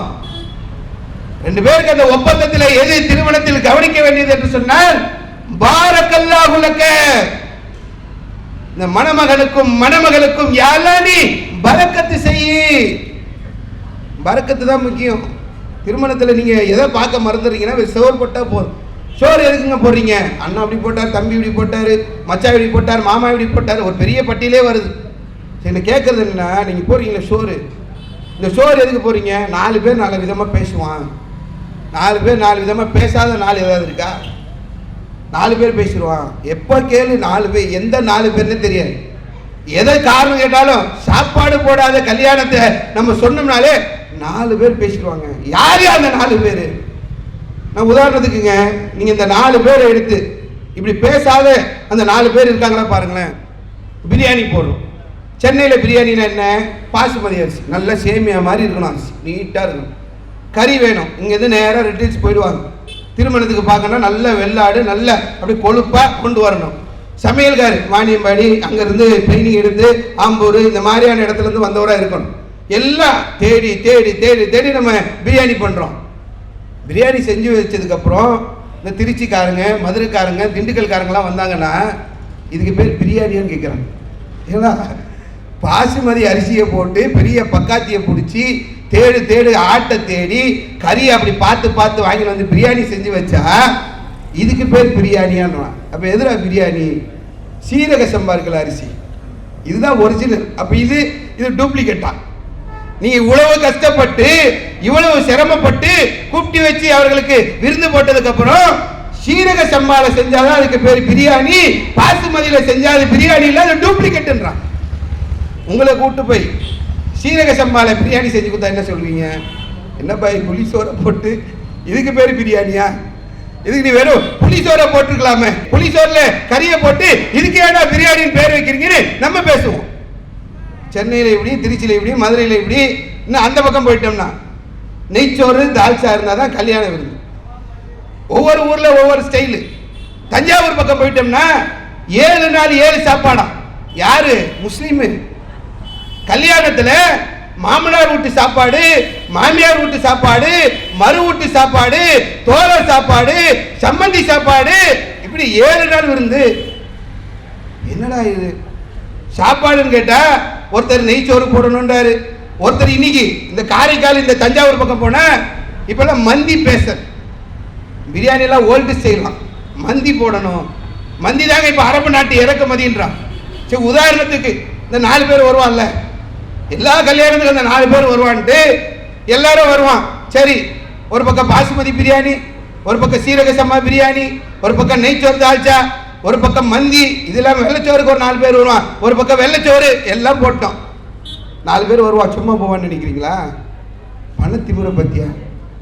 ஒரே நாளில் மந்தியும் சாப்பிட்டு, ஒரே நாளில் பாசுமதி பிரியாணியும் சாப்பிட்டு, ஒரே நாளில் நெய்ச்சோரையும் சாப்பிட முடியுமா? ஏன் ஒரு நாள் போட்டான்னா, இந்த 4 பேரை திருப்திப்படுத்த போனோம்னா 4 பேர் எப்பவுமே திருப்தியப்படவே மாட்டான். அல்லாஹ்வுடைய தூதர் எதை சொல்றாங்க? திருமணத்திற்கு நீங்கள் செல்கின்ற போது அந்த தம்பதிகளுக்கு துவா செய்யுங்க. திருமணத்தை பத்தி அல்லாஹ்வுடைய தூதர் சொல்லுவோம், அப்படிதாங்க சொல்லி கொடுத்தாங்க. எந்த திருமணத்தில் செலவு குறைவாக இருக்கிறதோ, எந்த திருமணம் இலகுவாக நடத்தப்படுகிறதோ, அந்த திருமணத்தில் தான் அல்லாஹ்வுடைய பரக்கத் இருக்கிறது. ஊர் பேசுவான், அது தேவையில்லை நமக்கு. அல்லாஹ்வுடைய பரக்கத் வேணுமா இல்லையா? கல்யாணம்ன்றது அன்னைக்கு ஒரு நாள் உள்ள கூத்தா? நம்ம ஆள்கிட்ட கேட்டேன்னா, எங்க 25 வருஷமா சேர்த்தேன், எதுக்கு? அந்த ஒரு கல்யாணத்துக்கு தான். அதுக்கப்புறம் வெளிநாட்டுக்கு போய் 30 வருஷமா கஷ்டப்படுவார், அதுக்கு அந்த ஒரு நாள் கூத்துக்கு தான். நீங்க இந்த ஒரு நாள் கூத்துக்கு இவ்வளவு கஷ்டப்படுறோமே, அல்லாஹ்வுடைய தூதர் துவா செய்ய சொன்னாங்க. கல்யாணம் அன்னைக்கு இந்த மணமகனுக்கும் மணமகளுக்கும் பரக்கத் வேணும்னா துவா செய்ய சொன்னாங்க. இந்த தம்பதிகள் அதுக்கப்புறம் ஒரு வாழ்க்கை வாழ போறாங்க. 5 வருஷமோ 10 வருஷமோ 20 வருஷமோ 30 வருஷமோ 40, 50, 60, 70 எவ்வளவு நாள் அல்லாஹ் ரப்பல் ஆலமீன் அவர்களுக்கு வாய்ப்பை ஏற்படுத்தி கொடுத்திருக்கிறானோ, அந்த நீண்ட நெடிய வாழ்க்கைக்கு தேவையான பரக்கத் அந்த நிக்காஹில் இருக்கிறது. அல்லாஹ்வுடைய தூதர் சொன்ன போதனை இந்த இஸ்லாமிய சமுதாயம் இன்னைக்கு தூக்கி எறிந்திருக்கிறது. எந்த திருமணத்தில் அல்லாஹ்வுடைய பரக்கத் அதிகமாக இருக்கிறது என்று சொன்னால் இலகுவாக நடத்தப்படக்கூடிய திருமணம் தான். இன்னைக்கு இஸ்லாமியர்கள் திருமணம் என்று சொன்னால் அதை ரொம்ப பெரிய அளவில் செலவு செய்து ஆடம்பரமாக்கி வரதட்சணை வாங்கி நடத்தக்கூடிய ஒரு நிலையை ஏற்படுத்தி வைத்திருக்கிறார்கள். இது சமூகத்தில் இருக்கக்கூடிய மிகப்பெரிய தீமை. இதை மற்ற சமூக மக்களுக்கு எப்படி தடுக்கிறோமோ அதே போன்று இஸ்லாமிய சமூக மக்களுக்கும் தடுக்க வேண்டிய பொறுப்பு கடமை நமக்கு இருக்கிறது. அதை நம்ம கவனத்தில் வச்சு அதை செய்யணும். அடுத்து என்ன? இன்னொரு தீமைகளை நம்ம பட்டியல் போட்டுக்கிட்டே போகலாம். நிறைய தீமைகள் இருக்கிறது. பிரச்சாரம் செய்ய வேண்டிய தேவை இருக்குதா? கண்டிப்பா இருக்கு. சமூக தீமைகளை எதிர்த்து பிரச்சாரம் செய்ய வேண்டிய தேவை கட்டாயமாக இருக்கிறது. சாராய கடையிலேயே கவர்மெண்ட் ஓபன் பண்ணி வச்சிருக்கீங்க. அரசு நாட்டு மக்கள் மீது நலனை செலுத்தி நாட்டு மக்களை பராமரிக்க வேண்டிய கவனிக்க வேண்டிய அரசு இன்னைக்கு மதுக்கடைகளை திறந்து வைத்திருக்கிறது. எந்த அளவுக்குன்னா, எந்த ஒரு பொருளாக இருந்தாலுங்க வியாபாரம் பண்ணும்போது அதுக்கு ஒரு விளம்பரம் தேவை. விளம்பரம் இல்லாமல் வியாபாரம் பண்ண முடியுமா? கட்டாயமாக வியாபாரம் பண்ணணும். அந்த வியாபாரம் பண்ண வேண்டும் என்று சொன்னால் அதுக்கு ஒரு விளம்பரம் வேணும். நீங்கள் எந்த பொருள் வேணாலும் எடுக்கணும். பெரிய காரு, உலகத்திலே நம்பர் 1 காரு, விளம்பரம் பண்ணாமல் இருப்பானா? நல்ல பைக்கு தான். பைக்கினாலே சூப்பர் பைக்குங்க ஆக்டிவா, பைக்கினாலே சூப்பர் பைக்குங்க பல்சர், பைக்கினாலே பஜாஜில் இது, டிவிஎஸ்ல இது, எமகால இது, ஹோண்டால இது, ஹீரோல இது, பெரிய பட்டியல் போறோம். விளம்பரம் செய்யாம இருக்கானா? சோப்பு நல்ல சோப்பு தான், எல்லாருக்கும் தெரிஞ்ச சோப்பு தான், விளம்பரம் போடாம இருக்கானா? விளம்பரம் என்பது ஒரு வியாபாரத்துக்கு அவசியமான ஒன்று. ஆனா நீங்க இந்த டாஸ்மாக் கடையை பாருங்களேன். இப்படி போயிட்டே இருந்தோம்னா இங்க ஒரு 2 பேர் நிற்பாங்க, இந்த கடையில பக்கத்து கடையில ஒரு 2 பேர் நிற்பாங்க, அங்க ஒரு 3 பேர் நிற்பாங்க. ஒரு 5 பேர் நிற்பாங்க. ஒரு கடையில் மட்டும் எப்போ பாரு 50 பேர் நிற்பாங்க. போகும்போதே தனியாக தெரியும். கூட்டம் நிரம்பி வழியக்கூடிய ஒரு கடையாக இன்னைக்கு எந்த கடை இருக்கு எல்லாருக்குமே தெரியும். போகும்போது அந்த கடை தனியா இருக்கும். அப்படியே வெளியில ஒரு 20 பைக் நிற்கும், கடையாண்ட ஒரு 15 பேர் எப்ப பாரு சண்டை போட்டுட்டு இருக்கிற அளவுக்கு அங்க நெருக்கடி இருக்கும். அப்ப இதை தடுக்க வேண்டிய தேவை இருக்குதா இல்லையா? இது ஒன்றும் இல்லாததை பேச வந்திருக்கிறோம். சமூகத்தில் நடக்காத, சமூகத்தில் இல்லாத, சமூக மக்களிடத்தில் காணாத ஒன்றை பேசல. தலைவிரி தாடி கொண்டிருக்கிறது. மக்கள் பெரிய அளவுக்கு பாதிப்பை சந்திக்கிறார்கள். திருமணமா சாராயம் வேணும், ஏதாவது வீட்டில் பிரச்சனையா ஒருத்தரை பார்த்தோம்னா ஏண்டா குடிக்கிற, கொஞ்சம் சந்தோஷமா இருக்கிறேன் குடிக்கிறேன். இன்னொருத்தரை பார்த்து ஏண்டா குடிக்கிற, கவலையா இருக்கு குடிக்கிறேன். எதுக்குடா குடிக்கிறீங்க? சம்பளம் வாங்கினேன் அதனால குடிக்கிறேன்மா. இந்த மாசம் சம்பளம் வரல அதனால குடிக்கிறேன்றான்.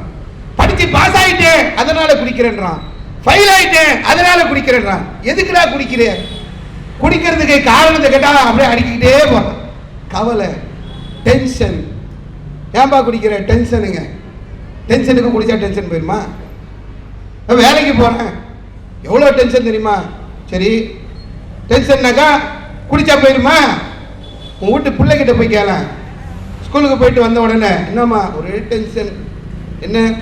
இல்லை டாடி, அந்த பொண்ணு இப்படி சொல்லிடுச்சு, அந்த பையன் இப்படி பண்ணிட்டான், அது நடந்துருச்சு, மிஸ் இதை சொல்லிட்டாங்க, வாத்தியார் இப்படி பண்ணிட்டாரு, பிடி மாஸ்டர் இதை சொல்லிட்டாரு, HM இப்படி சொல்லிட்டாங்க, ஒரே டென்ஷன்.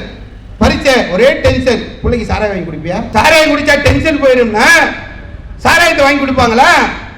இன்னைக்கு திருமணத்துல சாராயம், வியாபாரத்துல சாராயம், ஒரு ஃபங்க்ஷன்னா சாராயம், பள்ளிக்கூடத்தில் சாராயம், கல்லூரியில் சாராயம். இன்னைக்கு மது என்பது சாதாரண ஒன்றாக இன்னைக்கு மாறிக்கொண்டிருக்கக்கூடிய ஒரு நிலையை இன்னைக்கு நம்ம பார்த்துட்டு இருக்கோம். இஸ்லாம் என்ன பண்ணுதுன்னா எல்லா விஷயத்துக்கும் தீர்வு சொல்ற மாதிரி மதுவுக்கும் அல்லாஹ்வுடைய தூதர் வாழ்ந்த காலத்தில் காட்டு மிராண்டிகளாக வாழ்ந்த அந்த மக்களிடத்துல அவர்களிடத்தில் மது பழக்கம் இருந்தது. பிப்பாய் பிப்பாயாக மது வைத்திருந்தார்கள். ஒரு குடும்பத்தில் ஒரு நல்ல காரியம் என்று சொன்னால் மது விருந்து நடக்கும். அப்படி இருந்தது அங்கே மது பழக்கம். அல்லாஹ்வுடைய தூதராக அந்த மக்களிடத்தில் வருகிறார்கள். அவர்களை அந்த நேர்வழியை நோக்கி அழைக்கிறார்கள். இந்த சமூக தீமையை பார்க்கிறார்கள். அல்லாஹ்வுடைய தூதர் சொன்னாங்க, இந்த சாராயத்தில் கொஞ்சம் நன்மை இருக்குது, கொஞ்சம் நன்மை இருக்குதுன்னு சொல்லிட்டு போயிட்டா பரவாயில்ல, நிறைய தீமை இருக்குது. முதல்ல அவங்களை எப்படி உருவாக்குறாங்கன்னா, கொஞ்சம் நன்மை இருக்குதுப்பா, ஏதோ உடல் வலி போகுதுன்ற, ஏதோ அது ஆகுதுன்ற, இது ஆகுதுன்ற, நிறைய தீமை இருக்கிறது என்று சொல்லி முதல்ல பக்குவப்படுத்துகிறாங்க. சாராயத்தை குடிக்காத, கொஞ்சம் நன்மை மாதிரி தெரியும், பெரிய கேடு அது. என்ன கேடுன்னு நிறைய பின்னாடி சொல்கிறேன். அது கேடுன்னா சும்மா சாதாரண கேடெல்லாம் கிடையாது, அவ்வளோ கேடு இருக்குது, நிறைய கேடு இருக்கிறது அப்படின்றாங்க. அதுக்கப்புறமா யாராவது மது அருந்த நிலையில் தொழுகைக்கு வராதிங்கன்னா அடுத்த ஸ்டெப்பு. முதல்ல அது தேவையில்லாதது தான், ரொம்ப கேடு விளைவிக்கக்கூடியதான்ற ஒரு எச்சரிக்கை பண்ணிட்டாங்க. ஏதோ கொஞ்சம் நன்மை இருக்குதுன்னு சாப்பிட்டியா, சாப்பிட்டுட்டு நீ தொழுகைக்கு வரக்கூடாது. அந்த போதையோடு ஒருத்தன் 2 மணி நேரம் 3 மணி நேரம் கழிச்சு தான் தொழுகைக்கு போகணுன்னா ஒரு முஸ்லீமாக இருக்கிறவன் தண்ணி அடிக்க முடியுமா? அதிகாலையில் தொழுக, மதியம் தொழுக, சாயங்காலம் அசர் தொழுக, சூரியன் சாய்ந்ததுக்கு பிறகு மகரிப் தொழுக, இரவுல இசா தொழுக. எப்போ போய் குடிக்கிறது? மது அருந்தி விட்டு அதுக்கப்புறம் போக முடியாத தொழுகைக்கு. அப்போ கொஞ்சம் கொஞ்சமா அதை குறைக்கக்கூடிய ஒரு வேலையை செய்கிறாங்க. அதுக்கப்புறம் என்ன நடக்குதுன்னா, யா அய்யுஹல்லதீன ஆமனு, குர்ஆன் வசனம் இறங்குகின்றது.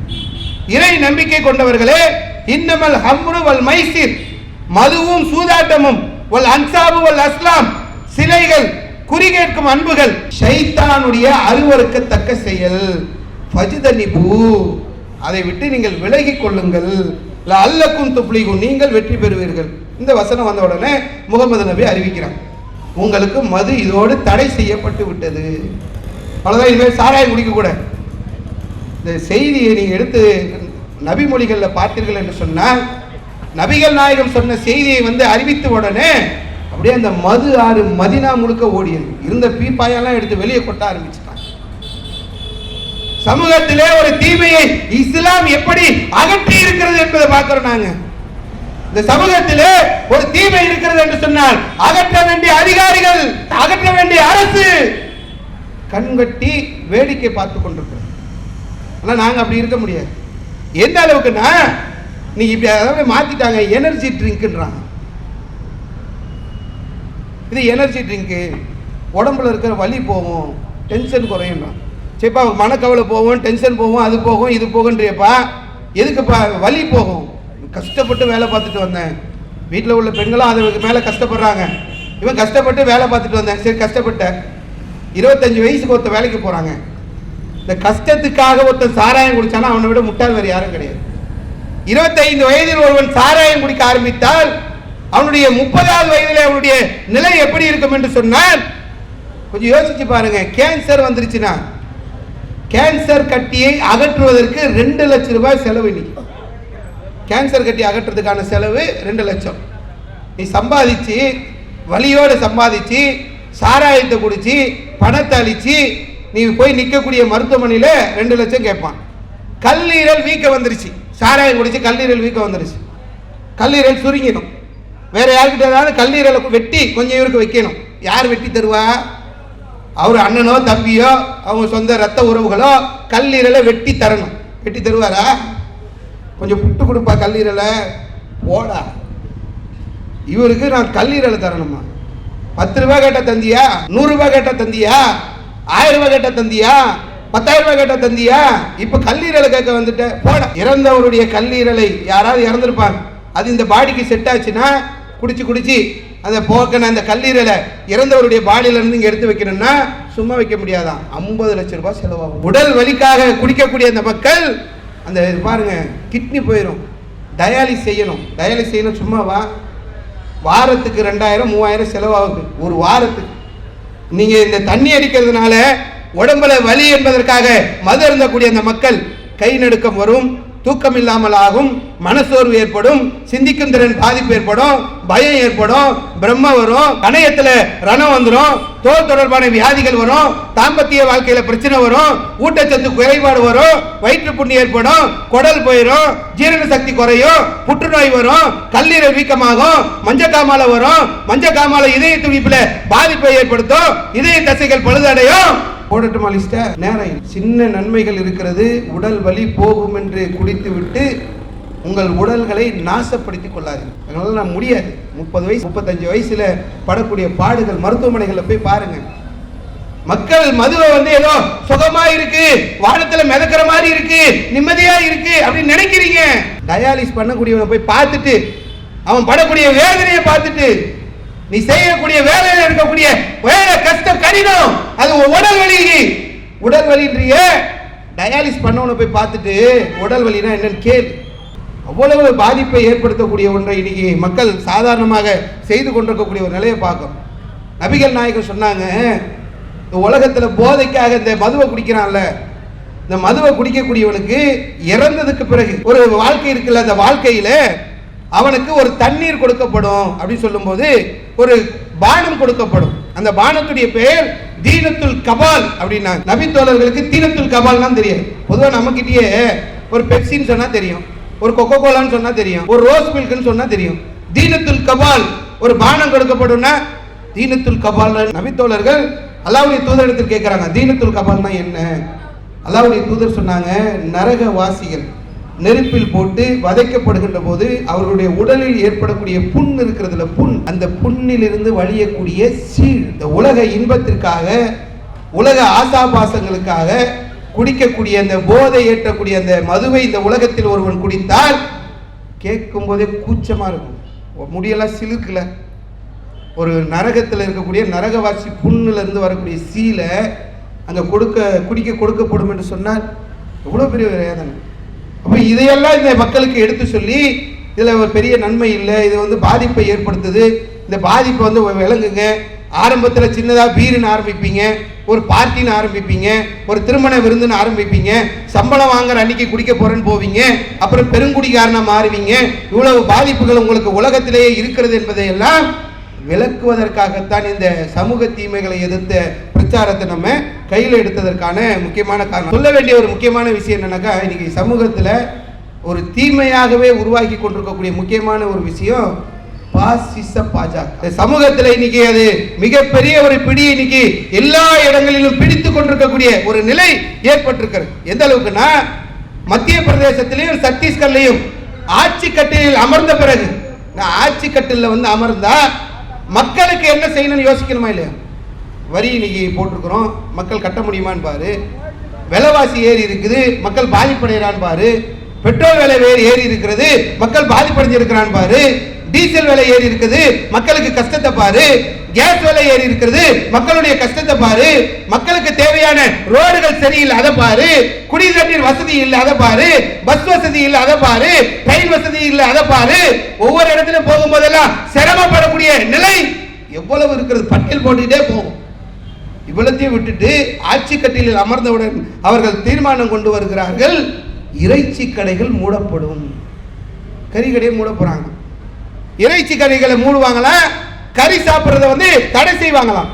பள்ளி வாசலில் பாங்கு சொல்வதற்கு தடை விதிக்கப்படும். மக்களுக்கு இதுதான் முக்கியமான பிரச்சனையா.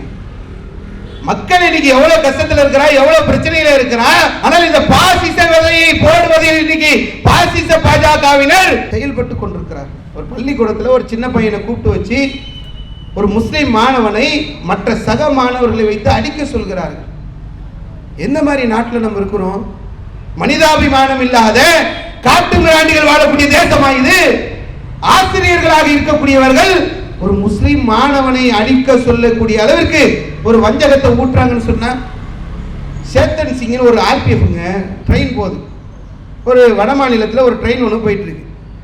முஸ்லீம்கள் அந்த ட்ரெயினில் பயணம் செய்கிறாங்க. முஸ்லீம்களை தேடி தேடி போய் நாயை சொல்ற மாதிரி சுடுறான். சுட்டு விட்டு சொல்லக்கூடியது என்ன? நீங்கள் இந்த தேசத்திற்கு சொந்தக்காரர்கள் அல்ல, நீங்கள் பாகிஸ்தானுக்கு செல்ல வேண்டும். யார் மோடிக்கும் யார் யோகிக்கும் வாக்கு செலுத்தவில்லையோ அவங்க பாகிஸ்தானுக்கு போங்க. இப்படிப்பட்ட ஒரு விஷத்தை, எப்படிப்பட்ட ஒரு நஞ்சை இந்த மதசார்பற்ற இந்த தேசத்திலே மக்கள் பல கொள்கைகளை சார்ந்தவர்களாக இருந்தும் கூட அண்ணன் தம்பிகளாக மாமன் மச்சான்களாக வாழ்ந்து கொண்டிருக்கக்கூடிய இந்த தேசத்தில் விஷத்தை தூவக்கூடிய ஒரு நிலையை இங்கே ஏற்படுத்திட்டு இருக்கிறாங்க. இந்த பாசிச பாஜகவுடைய சங்கிகளுக்கு நம்ம சொல்ல கொள்ளக்கூடியது என்னன்னு சொன்னா, நீ ஏதோ முஸ்லீம்களை பயமுறுத்துறோம், முஸ்லீம்களை மிரட்டுறோம், அந்த சட்டத்தை கொண்டு வரோம், சிஏஏ கொண்டு வந்தோம், காஷ்மீருடைய சிறப்பந்தத்தை பறிச்சோம், முத்தலாக் தடை சட்டத்தை கொண்டு வந்துட்டோம், எண்ணெயை வச்சு மிரட்ட போறோம், அமலாக்கத்துறையை வச்சு மிரட்டுவோம். இந்த மிரட்டல் உருட்டலுக்கெல்லாம் முஸ்லிம்கள் அடிபணிய மாட்டார்கள். முதல்ல குறிச்சு வச்சு பாசிச சங்கிகளுக்கு நான் சொல்றது என்னன்னா, சம காலத்தில் நடக்கிற ஒரு சம்பவத்தை பார். காசாவுடைய நிலைமை என்ன தெரியுமா? காசாவில் இன்றைய நிலை, அவர்களுக்கு சாப்பிடுவதற்கு உணவு இல்லை, குடிப்பதற்கு தண்ணீர் இல்லை, வாழ்வதற்கு வீடு இல்லை, போவதற்கு வாகனம் இல்லை, கடை இல்லை, வியாபாரம் இல்லை, பொருளாதாரம் இல்லை. அடிபட்டு உதப்பட்டு மருத்துவமனை போனால் ட்ரீட்மெண்ட் பண்றதுக்கு மருத்துவமனை இல்லை. அவங்க வாழ்க்கை பத்தியா? எவ்வளவு துன்பங்களை, எவ்வளவு கஷ்டங்களை நீ ஏற்படுத்தினாலும் இந்த உலகத்தில் மட்டும்தான் எங்களுக்கு மறுமை இருக்கிறது. அந்த மறுமையில நீ ஓட முடியாது, ஒளிய முடியாது. அங்க இருக்குது உனக்கு. இந்த உலகத்திலே சும்மா விட்டுருவோமா? இந்த சமூகத்துல மிகப்பெரிய ஒரு தீமையை ஏற்படுத்தி கொண்டிருக்கக்கூடிய உங்களை சும்மா விட்டுருவோம்னு நினைக்கிறாங்க. இப்ப சமீபத்தில் உத்தரப்பிரதேசத்துல ஒரு வரைவு ஒன்று கொண்டு வந்திருக்கிறாங்க. என்ன வரைவு? இந்து ராஷ்டிரா.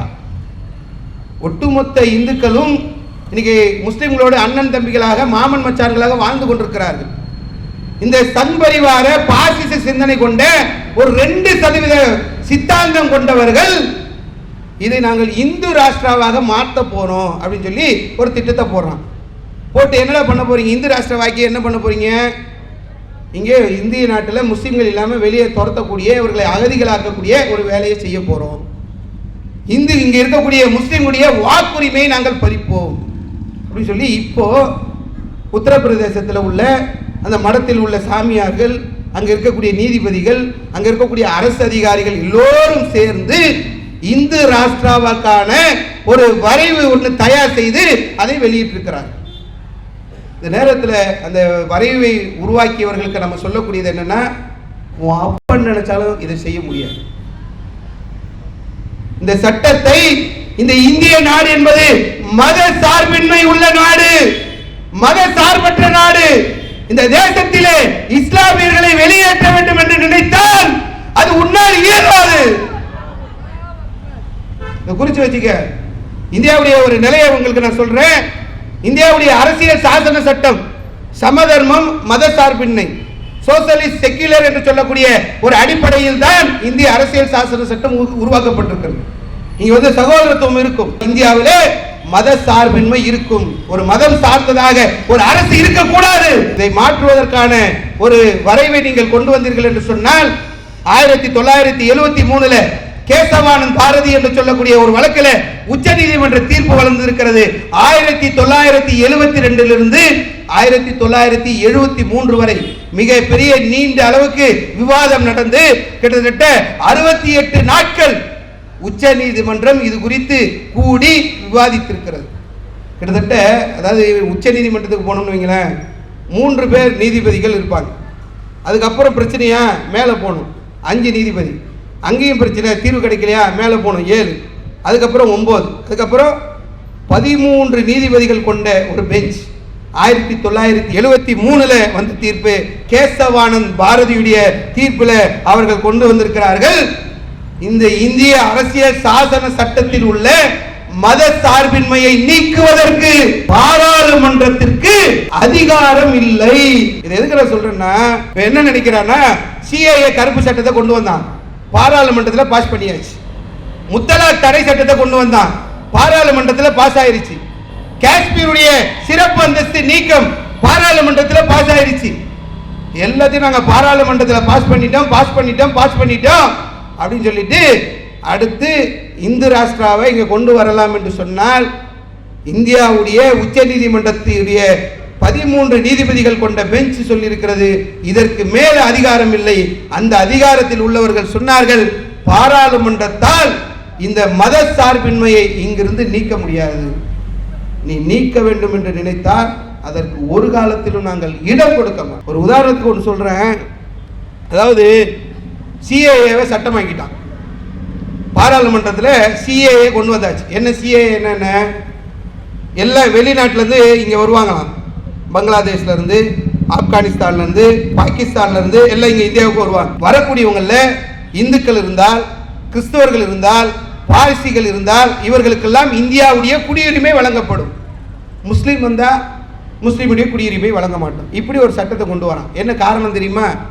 இந்த தேசத்தில் உள்ளவர்களை, இந்த தேசத்தில் உள்ள முஸ்லிம்களை இந்த தேசத்திலிருந்து வெளியேற்ற வேண்டும் என்பதற்காக பாராளுமன்றத்திலே சிஏஏ என்று சொல்லக்கூடிய கருப்பு சட்டத்தை பாஸ் பண்ணிட்டான். அரங்கேற்ற முடிஞ்சதா? அமித்ஷா அவர்களை நான் கேட்கிறேன், பாராளுமன்றத்திலே சிஏஏவை சட்டமாக்கிவிட்டு உங்களால் அதை அரங்கேற்ற முடிந்ததா? கொஞ்சம் வரலாறு திரும்பிப்பார். விவசாயிகளுக்கு எதிராக ஒரு மசோதா கொண்டு வந்தீங்க, அந்த மசோதாவை அப்புறமா சட்டமாக்கினீங்க. சட்டமாக்கிய பிறகு களத்திற்கு விவசாயிகள் வந்தார்கள், போராட்ட களத்துக்கு வராங்க. ஒரு நாள் 2 நாள் இல்லை, தொடர்ச்சியாக 2 ஆண்டுகள் போராட்டம் நடத்தினார்கள். ஒண்ணுமே பண்ண முடியல. மீண்டும் கமாவை எடுக்க மாட்டோம், புள்ளியை எடுக்க மாட்டோம், சட்டத்தை மாற்ற மாட்டோம் என்று பேசிக் கொண்டிருந்த இந்த வகையராக்கள் விவசாயிகளுக்கு எதிரான இந்த சட்டத்தை அதே பாராளுமன்றத்திலே வாபஸ் பெற்ற வரலாறு இருக்கிறது. என்ன மிரட்டிய முஸ்லிம்களை, அப்பனுக்கு அப்பனை பார்த்தவங்க நாங்க. அந்த கொடுங்கோல் ஆட்சியை பார்த்த கொள்கைக்கு சொந்தக்காரர்கள். எத்தனையோ இடங்கள்லாம் எங்களெல்லாம் இந்த முஸ்லீம்களை ஒடுக்கணும்னு நினைச்சவங்களாம் இன்னைக்கு காணாம போயிட்டாங்க. அமெரிக்காலாம் வரலாறு படிச்சுப்பாரு. 2001 WTC ஒரு பில்டிங் இடிக்கப்படுதுங்க. இடிச்ச உடனே அமெரிக்கா என்ன பண்றான், முஸ்லீம்களை ஒடுக்கணும், முஸ்லீம்களை இல்லாமல் ஆக்கணும்னு இதை இடித்தவர்கள் முஸ்லீம்கள் அப்படின்னு சொல்லி உலகம் முழுக்க முஸ்லீம்களை தீவிரவாதி ஆக்கிட்டான். முஸ்லீம்கள்லாம் பயங்கரவாதி, முஸ்லீம்கள்லாம் தீவிரவாதி. அப்பனுக்கு அப்பன் பெரிய வல்லரசுக்கு சொந்தக்காரன், முஸ்லீம்களை அடக்கணும் ஒடுக்கணும்னு நினைச்சு 2001 WTC பில்டிங் இடிச்சான். 2011 அமெரிக்காவை ஆய்வு செய்தார்கள். 2001 முஸ்லீம்களை தீவிரவாதி இன்னும் பயங்கரவாதி இன்னும் இந்த நாட்டிலிருந்து அவர்கள் விரட்டப்பட வேண்டும் என்று சொன்னோம். அதற்காக நிறைய திட்டங்களை போட்டோம், நிறைய சட்டங்களை போட்டோம். 2011 அமெரிக்காவில் முஸ்லிம்கள் துடைக்கப்பட்டார்களா, காலி செய்யப்பட்டார்களா என்று ஆய்வு செய்கிறார்கள். ஆய்வு செஞ்சுட்டு அதிர்ச்சி ஆயிட்டான். 2001 அங்க இருந்த பள்ளி வாசல்களை விட 2011 1200 புதிய பள்ளி வாசல்கள் அமெரிக்காவிலே கட்டப்பட்டிருந்தது. நீ அழிக்கணும்னு நினைச்சா, ஒழிக்கணும்னு நினைச்சா, இது உங்க வீட்டு சித்தாந்தம் இல்லப்பா, இது அல்லாஹ்வுடைய சித்தாந்தம். அந்த சித்தாந்தத்தை ஏற்றுக்கொண்டிருக்கக்கூடிய முஸ்லிம்களை அழிக்குவது என்பது உன்னால் இயலாது. நீ எப்படிப்பட்ட நிலையில வந்து நீ என்ன சட்டத்தை போடு, எந்த பாராளுமன்றத்தை கூட்டு, இந்த நாளை என்ன மாதிரி வா, எப்படி விவசாயிகள் கடுமையாக இறங்கி போராடி சட்டத்தை வாபஸ் பெற வைத்தார்களோ, எப்படி நீ சிஏஏ கொண்டு வந்த பிறகு அதை அரங்கேற்ற விடாமல் ஷாஹீன் வாக்குகளை உருவாக்கினோமோ, மீண்டும் அது போன்ற அறவழி போராட்டத்தை கையில் எடுப்போம் என்பதை சங்கிகளுக்கு சொல்லி என்னுடைய இந்த உரையை முடித்துக் கொள்கின்றேன். வாகரதாமான அல்ஹம்துலில்லாஹி ரப்பில் ஆலமீன். அஸ்ஸலாமு அலைக்கும். இஸ்லாம் மற்றும் சமுதாய செய்திகளை அறிந்து கொள்ள தமிழ்நாடு தௌஹீத் ஜமாஅத் யூடியூப் பக்கத்தை உடனடியாக சப்ஸ்கிரைப் செய்து கொள்ளுங்கள். மேலும் பெல் பட்டனையும் கிளிக் செய்து கொள்ளுங்கள்.